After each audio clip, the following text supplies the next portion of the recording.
Hey guys, this is Frozen Things Tears here, and welcome back to another video. With the release of Spider-Man Across the Spider-Verse, it's a perfect time for me to rank all the Spider-Man movies from worst to best, as we have 10 Spider-Man movies as of now. So Spider-Man is my favorite hero of all time. Spider-Man is a hero I grew up with, and I will always, love Spider-Man. I will never not hate him, even though I hate some movies. Spoiler alert. Spider-Man's always been there for me. No matter which Spider-Man variant it is, I love the simple yet effective origin story, the relatable main character, and the fact that Spider-Man is a hero that I would personally look up to as whether as a child or as a young adult as of now. Not much else to say in the intro. If you want to know my ranking of all 10 Spider-Man movies from worst to best, then just keep watching. At number 10, the worst Spider-Man movie, in my opinion, The Amazing Spider-Pore. Man, this movie is boring. I mean, say what you want about Amazing Spider-Man 2, but at least that movie has light in it, has some light in it, and it feels a lot more fun. Sorry. This one is just a massive snooze fest, and it is completely lifeless. It is just a rehash of the original Spider-Man movie. I mean, who cares about seeing Spider-Man get bitten by a radioactive spider? Who cares about that? It's just it feels equivalent to a Disney live action remake, except that both Spider-Man movies are live action. That's the only difference. Now, I will say that I like Andrew Garfield as Peter Parker and Flash Spider-Man in this one. And I thought Emma Stone is a great Gwen Stacy. And I think that Gwen Stacy is a better Spider-Man love interest than Mary Jane Watson, in my opinion. And there are some pretty good moments there, like some cool moments, but this movie is just so boring. I don't understand why the people defend this movie get hate on Man of Steel. Man of Steel is far better than this piece of bore fest of a movie. And I can't believe I'm saying a DC movie is better than the Marvel movie, but it is. I'm sorry, guys. I don't understand why people defend this. It's just so boring and it just doesn't work. And the Lizard is by far the worst Spider-Man villain, like bar none of them. Coming in number 9 is Spider-Turd 3. Oh my god, Spider-Man 3 is so bad. I would say it's not as atrocious as I originally thought, since there are some great moments too, as well. Like Sandman is a pretty good villain. There's some entertaining action scenes here and there. Some good stuff, some good moments. But yeah, it's not all that bad. But my god, this movie is painful to sit through. This movie feels so repetitive. Feels so repetitive from the first two. It just gets annoying at this point. You got the Peter and MJ breakup cliche that we had in Spider-Man 2. I mean, they're doing that again. They broke up but got together in the Spider-Man 2. Why is all of a sudden they just break up again? I don't know. And Gwen Stacy is just there to force more tension. Gwen Stacy is pointless. And Bryce Dallas Howard is completely miscast as Gwen Stacy. Who agrees that Emma Stone is a way better than Gwen Stacy than Bryce Dallas Howard? And this is probably my least favorite Bryce Dallas Howard performance for her, because she's far better in the Jurassic World trilogy than this. And my god, also Harry Osborn, this still getting revenge on Peter Parker for murdering his father. I mean, that subplot's long overdue now. Harry Osborn should just get over it. Just stop trying to kill Spider-Man for it. And my god, Eddie Brock, as Venom, oh my god, yeah. Eddie Brock, Venom just feels like an afterthought, and Eddie Brock, Topher Grace is completely miscast as Eddie Brock. Tom Hardy is way better than Eddie Brock. Tom Hardy is way better than Topher Grace. And don't get me started on Bully Maguire and that stupid dance. Alright guys, we're finally getting into the good Spider-Man movies. Now I can talk positive about Spider-Man for once. At number 8, the underrated Spider-Man 2. Yep, that's what I'm gonna call this movie, the underrated Spider-Man 2. not well, but technically it is the Amazing Spider-Man 2. I I can't believe I used to be in the hate bandwagon for this film and had it as my least favorite Spider-Man movie, or at least bottom two. While it is one of the weaker Spider-Man movies, I still defend the Amazing Spider-Man 2.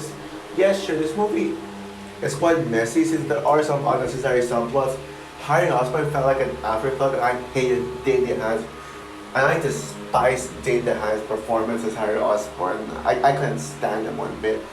And the Rhino felt like unnecessary. He was so annoying, like, with those lines like, say it loud and let's just damage. Like, that is so cringe. Like, is that really how you introduce a character? That is how a 5-year-old introduces a character. And as much as I love, learning more about Peter Parker's parents, about how, that Ben Parker was responsible for creating the spider that bit Peter Parker, I feel like their backstory made the movie like kind of drag a bit. But other than that, there's some great things to like about this movie.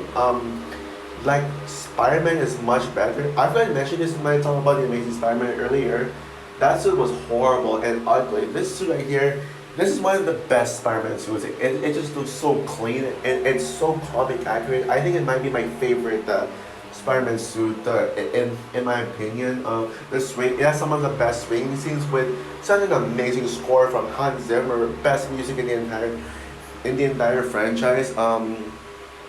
And Electro is such an underrated villain. His motivation like really made sense, and I really felt bad for poor Electro. Max was such an innocent character, but then those Electro voices like turned him into a villain.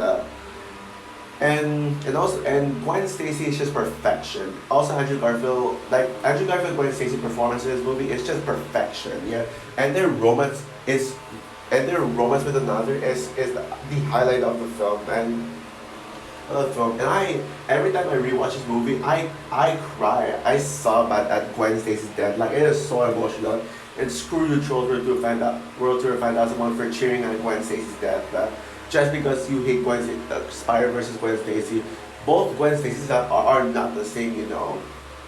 So yeah, and please Sony, please make Amazing Spider-Man 3. Coming number 7 is Spider-Man Homecoming, the movie that I couldn't really get a chance to review because I was busy in my life and I couldn't review the MCU movies. Now, with the release of Beyond the Spider-Verse next year, I'm actually going to review the This and Far From Home leading up to Beyond the Spider-Verse next year. That's definitely for sure. Hopefully, if I'm not busy in real life. But yeah, I feel like this was kind of the wrong time for me to review all the Spider-Man movies. Like, but at least I gotta do it. It's better than doing nothing. Yes. Now, Spider-Man Homecoming is such a nice fresh of breath air to the Spider-Man franchise. With Amazing Spider-Man 2 receiving mixed to poor reception, Spider-Man Homecoming feels like a breath of fresh air for a Spider-Man movie that is well received. Now, I know there are some people who hate this movie, and there are some people who hate Tom Holland's Spider-Man, but I don't care what anyone says. Tom Holland is my favorite Peter Parker / Spider-Man actor. Now, Spider-Man, I'm not sure if he's as good as Tobey and Andrew, but Peter Parker, definitely, no commendation. I love that they make Peter Parker feel like a high school kid, and Tom Holland is just perfection as well. He's just a perfect Peter Parker. And this is different from a Spider-Man. I mean, yeah, sure, you got Peter Parker as the central character, but you got like such new characters we don't often see in the others. You got his best friend Ned, who you don't see in other Spider-Man iteration, and you got characters like MJ, Michelle Jones, not Mary Jane Watson, Michelle Jones, and you got some other cool characters as well. And you even got Iron Man in this movie. If there's anything this movie does better than the two sequels I'll follow it's that this movie has the best mentor, like major Avenger mentor for Spider-Man, for Peter Parker, and Iron Man was also another childhood favorite hero of mine. So seeing both my two favorite childhood heroes coming together. It feels like a dream come true. It's something I actually wanted as a kid, and and yeah, and the Vulture, Michael Keaton's Vulture is amazing. That plot twist really gets under my skin every time I rewatch this movie. And I think the action scenes in this movie are underrated. They get like the action scenes are nowhere near as bad as people say they are. Now I will say that as much as I actually like MJ a lot more now in this one on rewatch, and I think MJ did grow on me. I wish there was a better setup to the Peter and MJ romance that follow, which by the way is my favorite live action Spider-Man romance. Um and I did not like Liz. I felt Liz is by far my least favorite Spider-Man love interest. I mean, Peter and Liz, like they share zero chemistry, like with one another. No chemistry. There's no chemistry at all with them. But other than those flaws, this movie could have been higher than Liz if only it was flawless. But yeah, but okay, but now we're getting into the perfect films, the flawless 10 out of 10 Spider-Man movies. So yeah. Coming number six is Spider-Man 1, the OG Spider-Man movie. I feel bad for not putting this movie in the top 5. I guess the reason why this movie isn't in the top 5 is because it's kind of outdated. It feels a tad bit outdated and stuff and cheesy considering that it's almost nothing to like. There's some outdated effects to it, but other than that, this movie is amazing. It has such a very simple origin story where Peter Parker, like him getting bitten by a radioactive spider, and story wise, when it comes to story, this is the most comic accurate when it comes to writing wise. I mean, Tobey Maguire is the OG Spider-Man. Yeah, he's just perfection as the role, and Mary Jane Watson is this movie is pretty much Mary Jane Watson at her best because as much as I like Mary Jane Watson overall, and I think she's gets a bit too much hate, she was just the most likable in this movie. And Green Goblin is an amazing villain. And this movie was ballsy. This movie had the balls to go dark. Like, this is arguably the darkest Spider-Man movie to me. Like, with all the Green Goblin jump scares that you see, and, you got scenes like, Green Goblin trying to threaten Aunt May, like, nearly killing Aunt May, and all that stuff, yeah. And hearing Green Goblin, like, talking to Norman Osborn, like, that is some creepy, messed up stuff right there. And and even got and he even had the most brutal death in the entire franchise. In the entire franchise, yeah. So and also Uncle Ben's death is emotional, and because you actually cared about Uncle Ben, unlike the Amazing Spider-Man version of Uncle Ben, which I hated. So yeah, this movie is just amazing. It's like a perfect origin story. And while I do think there are other better origin movies like Joker and The Dark Knight and Man of Steel, which Man of Steel is the best origin superhero movie in my opinion. Spider-Man is the best origin story ever told. Coming number 5, the fan favorite Spider-Man movie, Spider-Man 2. Easily the best in the Spider-Man original Sam Raimi trilogy. This movie is amazing. Like this is the Spider-Man movie I grew up with. And I know I wish I put this movie higher, like at least in the top 3. There's like some Spider-Man movies I would put as a Spider-Man movie I would put above it that you might hate me for it, but I don't care. Spider-Man 2 rocks. It is just amazing. Like where do I even start from here? This movie pretty much is just a perfect sequel to the original Spider-Man. Seeing Peter Parker on a crisis when he's Spider-Man, but you see the consequences of Peter Parker when it comes to Spider-Man. No, I'm saying hero. Spider-Man loses his best friend, loses his love interest. Mary Jane Watson gets engaged with someone else, and since Peter Parker is Spider-Man, which does make sense as to why. Although I didn't like that was repeated in Spider-Man 3. Sorry. Let's use again. Alright. Alright, sorry about that. Why did I keep sneezing? Okay, I'm not sick, don't worry. But okay, where was I? Spider-Man has pretty much the most powerful arc, one of the most powerful arc for Peter Parker. And although we see him more as Peter Parker than Spider-Man, I'm okay with that because Peter Parker is such a resonating character in this one. And this is and Doc Ock is the best villain of the Raimi trilogy, and I stand by that. I love Doc Ock in this movie, and this movie has such great moments as well. Like like great small moments that aren't even like some of the bigger scenes. Like like the rain just keep falling on my head. Sequels that I used to imitate as a kid when I was walking, and even listen to that song, and and yeah, so, and of course that train scene, one of the most iconic action scenes in this entire franchise. So yeah, Amazing Spider-Man 2, no, Spider-Man 2 is fantastic and one of the best Spider-Man sequels. At number 4, oh boy, here comes a controversial opinion. Spider-Man Far From Home. Yep, hot take. I prefer Far From Home over Homecoming. And Spider-Man 2. Yep, this is easily my favorite live action Spider-Man sequel of all time. Between this Spider-Man 2 and Spider-Man Far From and Amazing Spider-Man 2. I will say it is interchangeable as I will say it is interchangeable. Like like either one could be better, either this or Spider-Man 2. It can change, but right now I feel more passionate towards Far From Home than with Spider-Man 2. I adore Far From Home. Like, why do people hate this movie now? I don't get it. Far From Home is so good. I love this movie so much, and yeah, this movie is so much. And people are saying stuff like, oh, it's just Homecoming. It's just Homecoming all over again, and it's just Peter Parker trying to be Iron Man Junior, and it shouldn't have took. It shouldn't have been an epilogue after Endgame. That's all the BS I hear, BS criticism I hear. But I don't care what anyone says. I think this might be the most underrated Spider-Man movie because this movie deserves far more love than it gets. Yes, I would say that it does feel a bit.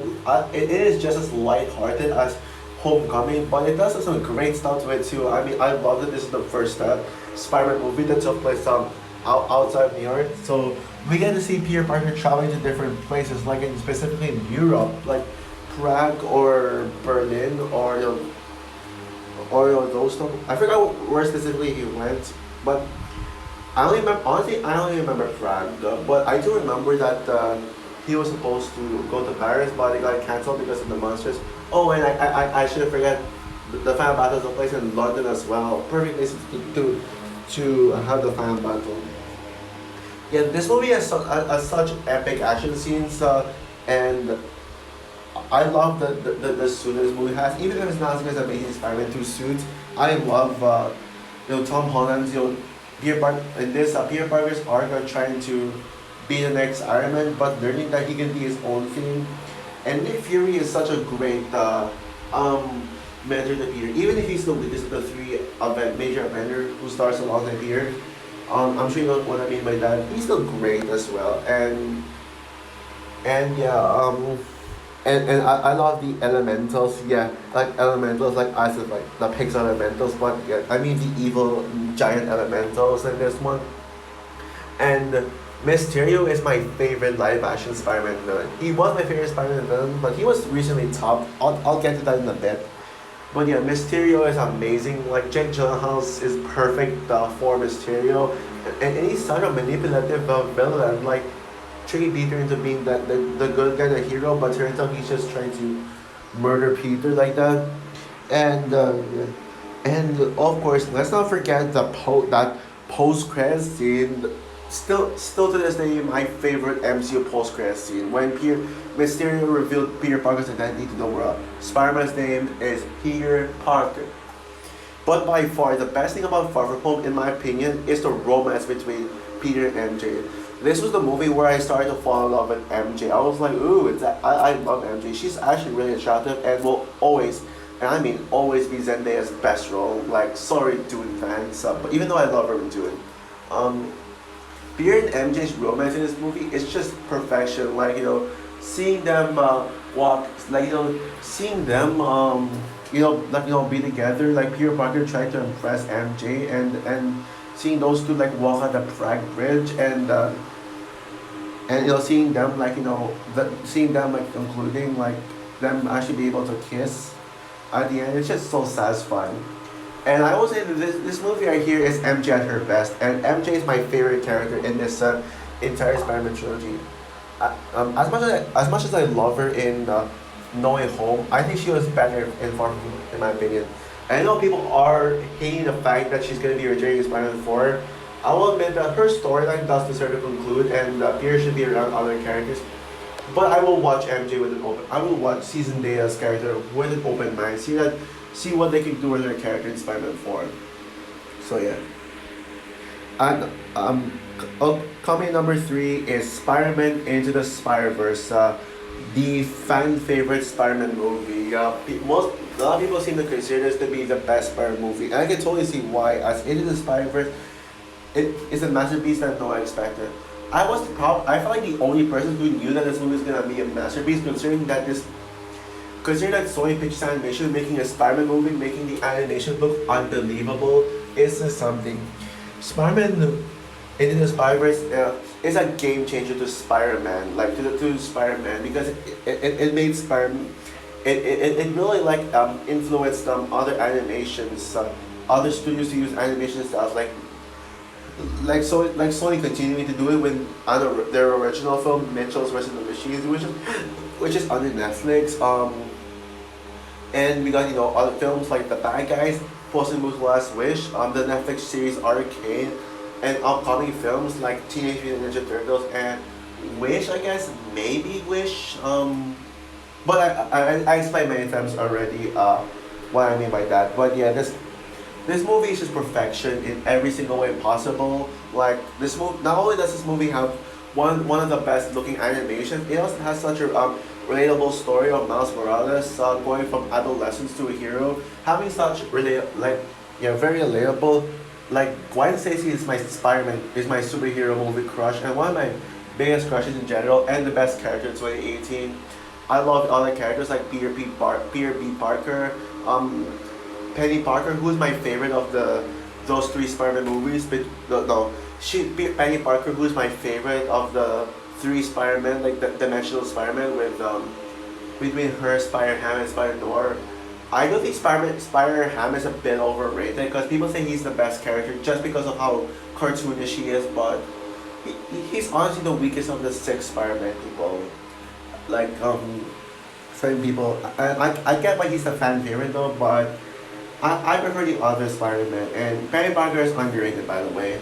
And this movie has an underrated villain, Kingpin, like such great action scenes and such iconic sequels like the Lego face scene. Yeah, there's so much to rave about this movie, and I'll just leave it here. Like you already know why this movie is great. Our runner-up at number 2 is Spider-Man No Way Home. Without a doubt, the best live-action Spider-Man movie I have ever seen. This movie is a masterpiece in so many ways. And the review I did back in September when the release extended cut came out is perfect enough. I don't need to redo that one. Spider-Man No Way Home is how you do fan service correctly and nostalgia. Like bringing back Toby and Andrew together in this one movie is so satisfying because not only are they there for people to cheer at and root for, but they're there not just for nostalgia but to enhance the plot. But at the core of them being in the movie is essentially a Tom Holland Peter Parker storyline. And remember when I said that Spider-Man 1 was the darkest one? I think that back. This is the darkest Spider-Man movie. This movie had the balls to kill him on me and did it in such an emotional way.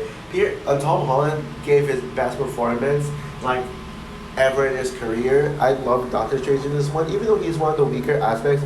I love seeing all the villains from their other Raimi's come together. The multiverse storyline is really good, and this movie has stakes and consequences. Peter's actions that have consequences. I know he's done some dumb things. I would acknowledge that.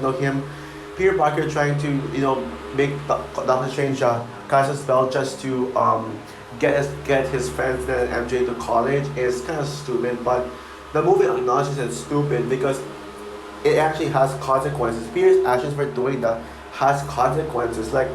And this is a great multiverse movie. It's just jam-packed with action scenes and just so much more, man. And The ending is by far the best part. Like, the balls to have, the whole world forget who Peter Parker is, make Peter Parker an outcast, and and have quite possibly the best swing in the entire Spider-Man swing in the entire franchise. Yeah, that was so satisfying. And so yeah, Spider-Man: No Way Home was my favorite MCU movie.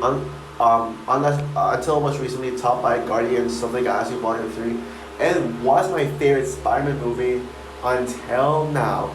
And my number one favorite Spider-Man movie of all time is, yep, you guessed it, Spider-Man Across the Spider-Verse.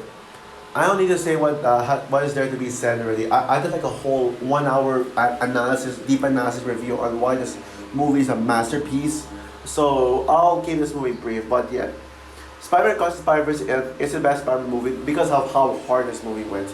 This movie is just peak fiction in all the best ways possible. Like, this movie takes everything you love about the first Into the Spider-Verse and multiplies it by 10, where it makes the first movie look forgettable in comparison. Like, Miles Morales, aka Peter Parker, Miles Morales is more relatable. Gwen Stacy's the best character in this one, like bar none. The characters like in this movie are all great, new and old. And this movie, and this has the best one. This is one of the best written movies I've ever seen. It's so brilliant. It feels like an adult animated movie, like it could have been PG-13. And I love the balls of the long run time. And I personally defend an ending. People complain that, oh, the ending dragged on too long. Well, no, that cliffhanger ending was just perfect, man. And it really gets me pumped for Beyond the Spider-Verse. Like, this is already my favorite comic book trilogy, and it's damn close to becoming my favorite trilogy of all time. Yeah, it is a perfection. We just need Beyond the Spider-Verse to be just as perfection as this one, if not even better. Like, based on how this movie ended, looks like Beyond the Spider-Verse is gonna be an all-out war. Like, I loved everything about this movie. It is just perfect from top to bottom. I couldn't ask for a better Spider-Man movie than this one. So that's why Spider-Man Across the Spider-Verse is the number one greatest Spider-Man movie of all time. So also for my ranking of all Spider-Man movies, what is your ranking? Do you agree with me that Across the Spider-Verse is the best and Amazing Spider-Man is the worst? Or do you have a different ranking or a different favorite Spider-Man movie? Comment down below, like, subscribe, hit the notification bell, and stay tuned for stay tuned for my review on American Born Chinese. So yeah, bye guys.